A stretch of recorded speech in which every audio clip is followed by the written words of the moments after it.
Po si Antonio Sani Fuentes Trillanes IV, Pilipino, may sapat na gulang at naninirahan sa 42 Ninang Virginia Street, BF Homes, Barangay 169, Caloocan City, Philippines. Matapos makapanumpa ng naayon sa batas ay buong layang nagsasalaysay na dati po akong naglingkod sa bayan bilang senador ng Republika matapos mahalal sa nasabing katungkulan noong Mayo 2007 habang ako po ay nakapiit at muling nahalal para sa ikalawang termino noong 2013. Ang pangunahing plataforma ko ay ang paglaban sa korupsyon at pagtaguyod ng reforma sa ating gobyerno. Natapos ko ang aking ikalawang termino noong Hunyo 2019. Sa pagtupad ng aking tungkulin bilang senador, maraming mga whistleblowers o mga informante ang lumapit sa akin. Ang ilan sa kanila ay nagbigay ng mahalaga at kritikal na impormasyon tungkol sa iba't ibang isyung may kaugnayan sa pambansang interes na nagamit ko sa aking trabaho bilang mambabatas sa pag-imbestiga at sa pagpatuloy ng aking advokasya para labanan ang korupsyon at maitaguyod ang reforma sa gobyerno. Noong buwan ng Abril 2016, sa panahon ng aking ikalawang termino bilang senador, ang aking opisina ay nakatanggap ng tawag mula sa isang tao na nagsabi na siya ay may hawak ng mahalagang impormasyon hinggil umano sa mga lihim na bank accounts na nagpapakita ng mga natatago at nakaw na yaman ng nooy kandidato sa pagkapangulo na si Mayor Rodrigo Digong Duterte at ng kanyang pamilya na di umano ay hindi din niya diniklara sa kanyang Statements of Assets, Liabilities, and Net Worth or SALN. Matapos ang paunang usapan sa telepono upang makumpirma ang kahalagan ng impormasyong kanyang tinutukoy, sumang-ayon ako makipag-meeting sa nasabing tao. Ang aming meeting ay naganap noong ika-21 ng Abril 2016, bandang alas 8 ng gabi, sa opisina ng Samahang Magdalo sa Quezon City. Nagpakilala ang nasabing tao bilang si Ginoong Joseph de Mesa. Ayon sa kanya, dati siyang masugid na taga-suporta ni noong Mayor Rodrigo Duterte. Sinabi ni Ginoong de Mesa na nagpasya siyang bawiin ang kanyang suporta para kay Mayor Duterte nang makakita siya ng mga dokumentong nagpapakita na si Rodrigo Duterte kasama ang kanyang anak na si Sara Duterte ay nagmamay-ari ng mga bank accounts kung saan bilyong-bilyong piso ang naideposito o dumaloy sa loob ng ilang taon. Sinabi ni Ginoong de Mesa na nakuha niya ang mga dokumentong ito mula sa isang malapit na kamag-anak niya na nagtatrabaho sa isang ahensyang may kinalaman sa investigasyon ng mga nakaw na yaman ng mga opisyal ng gobyerno. Sa aming pagpupulong, binigyan ako ni Ginoong de Mesa ng mga kopya ng mga dokumento na nagpapakita ng mga bank accounts sa pangalan ni Rodrigo Duterte at Sara Duterte sa Bank of the Philippine Islands, BPI, Julia Vargas Branch, sa Pasig at sa EDSA Green Hills Branch, at sa Banco de Oro, Unibank, sa Lungsod Mandaluyong at sa iba pang mga bangko. Sa mga sumunod na araw, sinuri at pinag-aralan ko kasama ang aking mga abogado at staff ang mga impormasyong ibinigay ni Ginoong de Mesa at inihambing ito sa mga idiniklara sa kanilang SALN ni Rodrigo Duterte at Sara Duterte para sa mga kaukulang panahon. Nang makumpirma ko na totoo ang hawak kong mga dokumento, nagpasya akong isapubliko ang nasabing impormasyon dahil naniniwala akong mahalagang malaman ng ating mga kababayan ang pagpapanggap na ginagawa ng pamilya Duterte na ang kanilang pamilya raw ay mahirap at namumuhay ng simple, gayong sa katotohanan si Rodrigo Duterte at ang kanyang pamilya ay may mga joint bank accounts na may bilyon-bilyon na dumaloy na pera. Humingi ako ng tulong sa mga accountants at finance specialists upang alamin at makwenta kung gaano karaming pera ang aktual na naideposito o dumaloy sa mga nasabing joint bank accounts ng mag-amang sina Rodrigo Duterte at Sara Duterte base sa mga dokumentong ibinigay sa akin. Sa aming pagsusuma, lumalabas na may kabuuang halaga na 2,207,272,103.75 pesos ang pumasok at dumaloy sa mga nasabing bank accounts mula noong 2003 hanggang 2016. Ang isang kopya ng summary ng mga deposito o mga inter-account transfers na idineposito at dumaloy sa mga nasabing accounts ni Rodrigo Duterte at Sara Duterte ay kalakip dito bilang Annex A. Bukod sa mga dokumentong may kaugnayan sa mga accounts ni Rodrigo Duterte, binigyan din ako ni Ginoong de Mesa ng mga dokumentong nagpapakita ng mga bank accounts at bank transactions ng mga anak, manugang at common law wife ni Duterte na sina Sara Duterte, Paulo Pulong Duterte, Sebastian Baste Duterte, Maneses Manscarpio, Shelito Hanilet Abansenya, kasama ang kanyang anak na si Veronica Kitty Duterte. Batay sa mga nabanggit na records, nalikom ko ang mga halagang impormasyon ng kabuuang mga transaksyon pumasok sa mga bank accounts ni Sara Duterte lamang, kabilang ang joint account kasama ang asawang si Manscarpio at mga joint accounts kasama ang miyembro ng kanyang pamilya ay nagkakahalaga ng 111,634,144.05 as of April 2016. Ang kopya ng summary ng mga pera o transaksyong pumasok at dumaloy sa mga bank accounts ni Sara Duterte ay kalakip dito at ginawang bahagi ng salaysay na ito bilang Annex B. Noong 2016, inamin mismo ni Rodrigo Duterte na una, na totoo na mayroon siyang bank account sa BPI Julia Vargas Branch sa Pasig, at pangalawa na nabigo siyang ideklara ang nilalaman ng nasabing bank account sa kanyang salin. Ang pag-aming ito ni Rodrigo Duterte ay naganap matapos ko siyang hamunin ng lumagda ng waiver of secrecy of bank deposits. Sa panayam ni Rodrigo Duterte sa media, ipinagtapat niyang mayroong kumulang 200 million pesos na deposits sa naturang bangko at inilihim niya sa kanyang salin. Sa particular, and I quote, a little less than 200 million. Hindi naman ganong kalaki kasi walang account na 200 million, a little less than 200 million, wala na, ginastos ko na, nag-happy-happy ako. A little less than a million. End of quote, sabi ni Duterte. Ang kopya ng video ng naturang panayam ni Rodrigo Duterte sa media na siyang inilathala ng Rappler sa kanilang official YouTube account noong ika-29 ng Abril 2016 ay na-download ko at nakasave sa USB at ginawang bahagi ng salasay na ito bilang Annex C. Noong ika-5 ng Mayo 2016, nagsampa ako ng isang complaint affidavit laban kay Rodrigo Duterte sa Office of the Ombudsman batay sa mga nabanggit na ultimate and evidentiary facts. Ang kopya ng complaint affidavit na may petsang Mayo 5, 2016 ay kalakip dito at ginawang bahagi ng salaysay na ito bilang Annex D.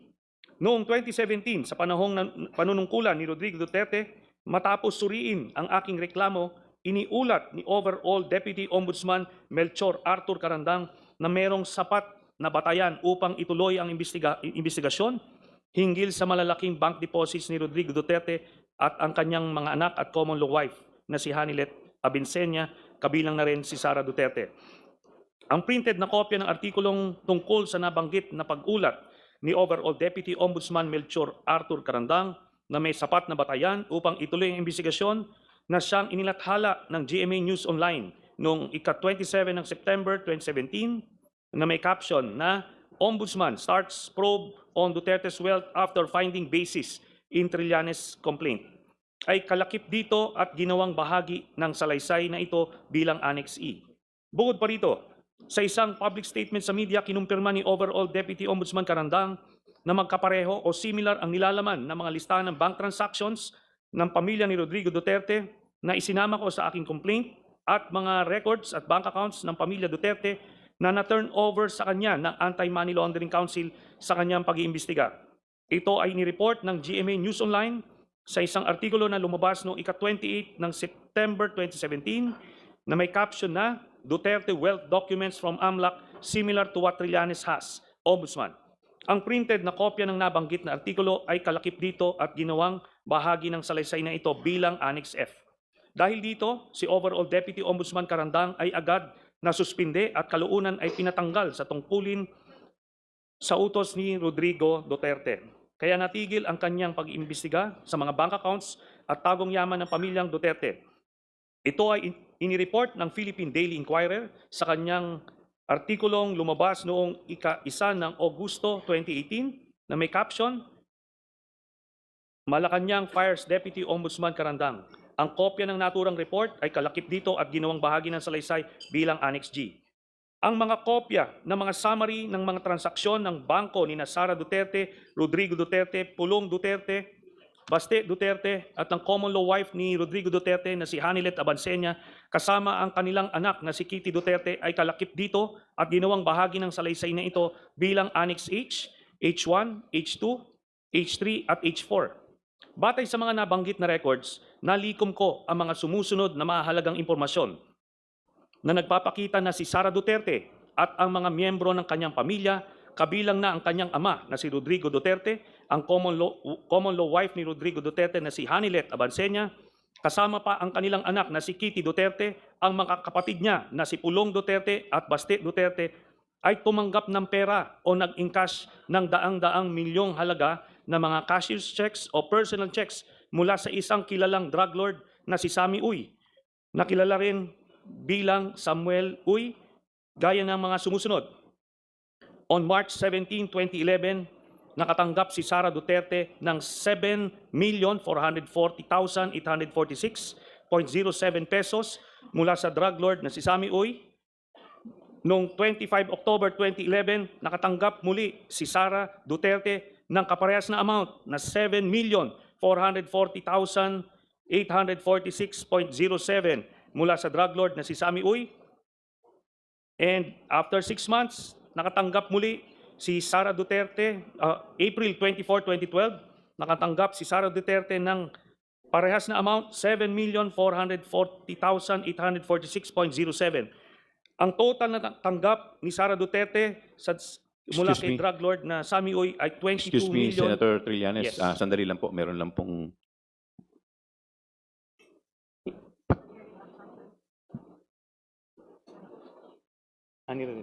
Please continue po. Okay. Ang total po na natanggap ni Sara Duterte mula dun sa drug lord ni si Sammy Uy ay 22,322,538.21 habang mayor siya ng Davao City. Mr. Chair, very good po. We were just about to request po na i-flash na sa screen. We were just about to request po sana to flash sa screen yung matrix, pero ito, naka-flash na po. Thank you. Thank you. Please proceed, Senator Trillanes. Si Rodrigo Duterte naman nakatanggap din ng 7,440,846.07 kaparehas nung kay Sara Duterte mula kay Sammy Uy noong 22 October 2012.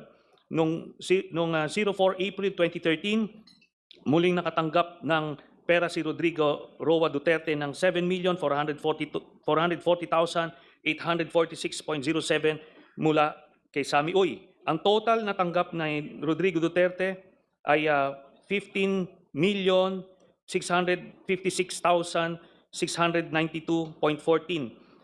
Ito po ay mga manager's checks mula kay Sammy Uy. Kay Sebastian Duterte naman, noong 09 March 2011, nakatanggap si Baste Duterte ng 10,316,591.18 pesos mula kay Sammy Uy. Again, noong 25 October 2011, nakatanggap si Baste Duterte mula kay Sammy Uy ng 10,316,592.68. Noong 23 April 2012, nakatanggap si Baste Duterte mula kay Sammy Uy ng parehas na amount, 10,316,592.68 pesos. On 22 October 2012, nakatanggap muli si Baste Duterte mula kay Sammy Uy ng 10,316,591.18 pesos. Noong 10 April 2013, nakatanggap si Baste Duterte mula kay Sammy Uy ng 10,316,591.18 pesos. So ang total na natanggap ni Baste Duterte mula sa drug lord na si Sammy Uy ay 51,582,958.80 pesos, all in manager's checks. Kay Pulong Duterte naman, 14 March 2011, nakatanggap si Pulong Duterte mula kay Sammy Uy ng 9,703,609.39 pesos. On 25 October 2011, nakatanggap si Pulong Duterte mula kay Sammy Uy ng 9,703,609.39 pesos. On 24 April 2012, nakatanggap si Pulong Duterte mula kay Sammy Uy ng 9,703,609.39 pesos. On 22 October 2012, nakatanggap si Pulong Duterte mula kay Sammy Uy ng 9,703,609.39 pesos, all in manager's checks. Ang total na natanggap ni Pulong Duterte mula sa drug lord na si Sammy Uy ay 38,814,437.65 pesos. On March 29, 2011, nakatanggap naman si Hanilet Abansenya mula kay Sami Uy ng 10,655,371.81 pesos. On 25 October 2011, nakatanggap si Hanilet Abansenya joint with Kitty Duterte ng 10,655,371.81 pesos mula kay Sami Uy. On 23 April 2012, nakatanggap muli si Hanilet Abansenya joint with Kitty Duterte mula kay Sami Uy ng 10,655,373.31 pesos.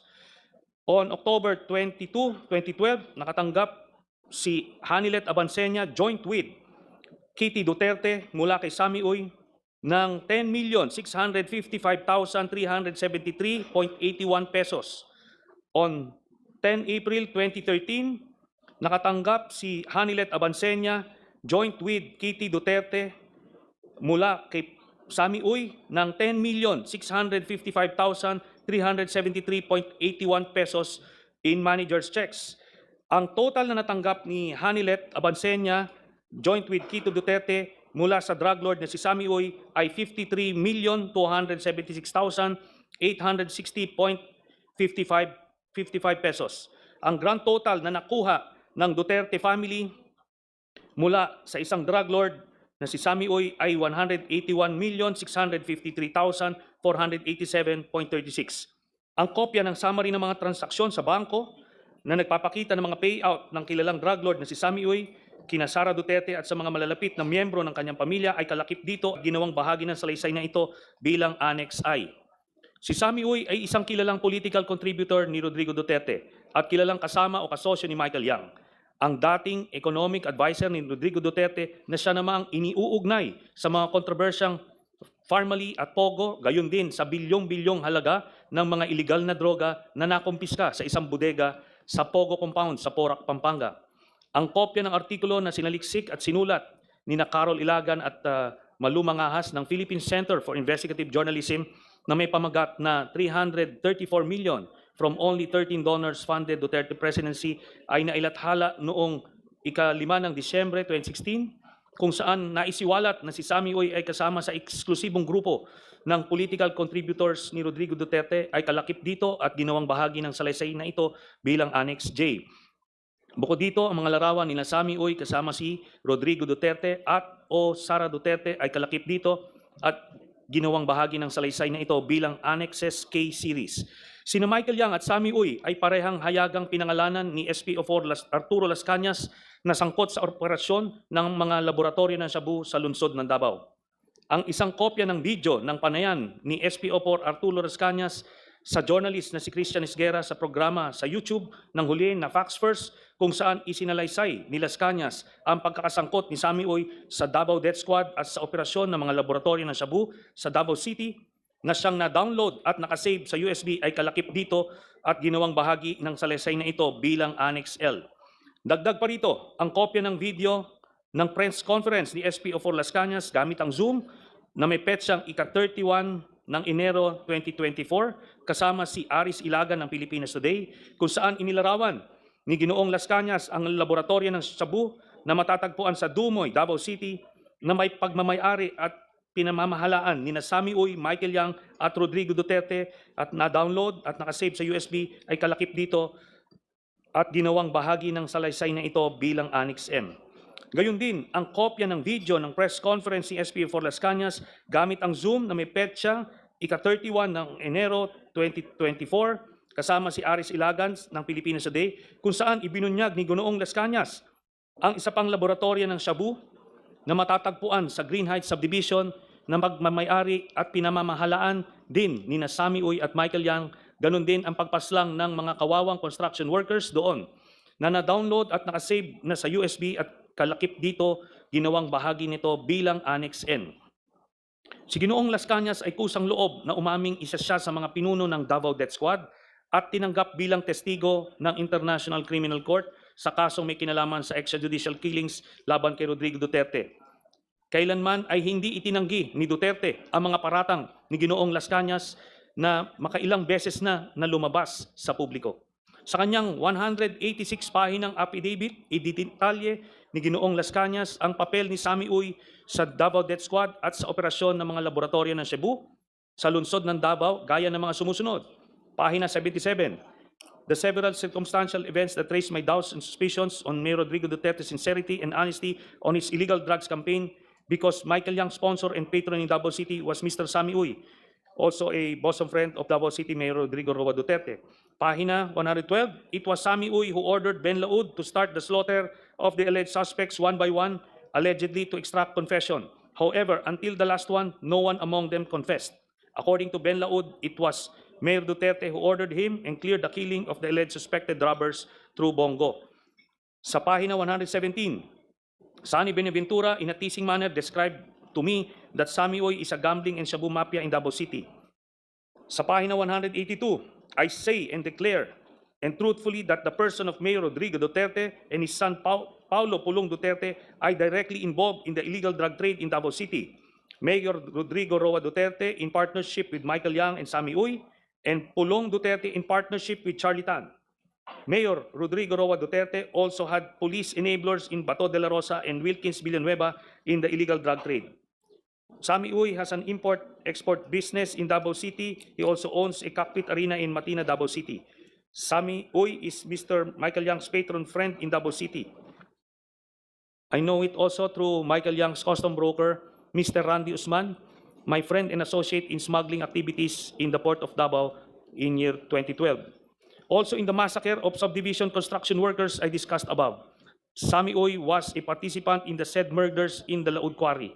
The DDS group on orders of Mayor Rodrigo Duterte, quote-unquote, erased the workers because they informed the police about the existence of a shabu lab in Green Heights subdivision which was owned by Michael Yang.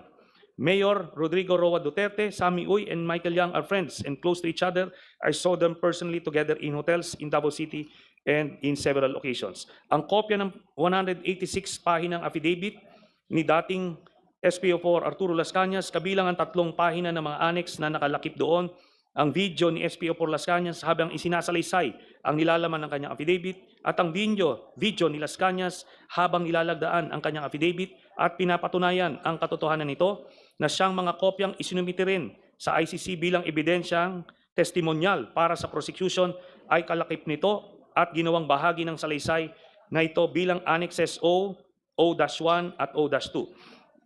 Ang mga transaksyong pinansyal ni Sara Duterte at mga malapit na miyembro ng kanyang pamilya na naugnay kay Sammy Uy at mga tinukoy na mga personalidad na sangkot sa droga ay lubhang nakakabahala.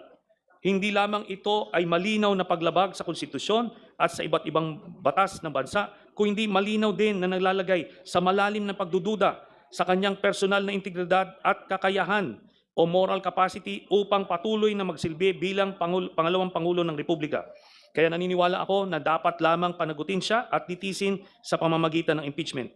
Bahagi ng nabanggit na yaman ni Sara Duterte ay maliwanag na makikita na galing sa payouts ng kilalang drug lord na si Sammy Uy na pumapasok sa kanyang bank accounts at inilihim niya sa kanyang salin mulang 2007 hanggang 2013 at sa taong 2016. Ang pagkabigo ni Sara Duterte na ideklara ang kanyang kabuang yaman ay sinaliksik at inireport nila Florin Simon at Malumangahas ng Philippine Center for Investigative Journalism, PCIJ, sa kanilang ulat na may pamagat, Duterte, Sara, Paulo, Mark Big Spikes in Wealth, Cash while in public office, na nailathala noong ika-4 ng Abril 2019 na siyang kalakip dito at ginawang bahagi ng salaysay na ito bilang Annex P. Alinsunod sa mga nabanggit na mahalagang impormasyon, isa ako sa mga nagreklamo at nagsampa ng isang verified complaint laban kay Sara Duterte sa Office of the Ombudsman noong ika-21 ng Enero 2026 dahil sa kanyang malinaw na pagkakasangkot sa money laundering at pagkakaroon ng ill-gotten wealth, hindi maipaliwanag at natatagong yaman o suhol na nagkakahalaga ng daang-daang milyong piso na maliwanag na hayagang paglabag sa saligang batas at sa mga umiiral na batas. Ang kopya ng verified complaint na may petsang ika-21 ng Enero 2026 ay kalakip dito at ginawang bahagi ng salaysay na ito bilang Annex Q. Sa kabuuan, sa aking pananaw, lumalabas na lahat ng ito ang mga sumusunod. Una, si Sara Duterte ay kasangkot sa korupsyon noong unang pumasok pa lang siya sa gobyerno. Pangalawa, si Sara Duterte ay may mga tagong yaman na nakuha niya sa mga iligal na paraan. Pangatlo, si Sara Duterte ay hindi nagdedeklara ng kanyang tunay na yaman sa kanyang salin. Pang-apat, sina Sara Duterte at ang mga malalapit na miyembro ng kanyang pamilya na sina Rodrigo Duterte, Pulong Duterte, Baste Duterte, Hanilet Abansenya at Kitty Duterte ay tumanggap ng daang-daang milyon na pera mula kay Sammy Uy na isang kilalang drug lord. Sa aking paniniwala, ang lahat ng ito ay pasok sa impeachable offenses na betrayal of public trust, graft and corruption at other high crimes na nakasaad sa ating saligang batas. Ang sinumpaang salaysay na ito ay aking kusang loob na isinagawa ng walang naguudyok o panakot bilang patotoo sa lahat ng nabanggit at nakasulat dito bilang aking personal na testimonya sa impeachment hearing ng House Committee on Justice sa kasong impeachment laban kay Sara Duterte at para sa anumang legal na maaring paggamitan nito. Ito pong sinumpaang salaysay na ito ay sinumpaan ko noong April 21, 2026 sa harap ng Notary Public. Salamat po, Mr. Chairman. Thank you,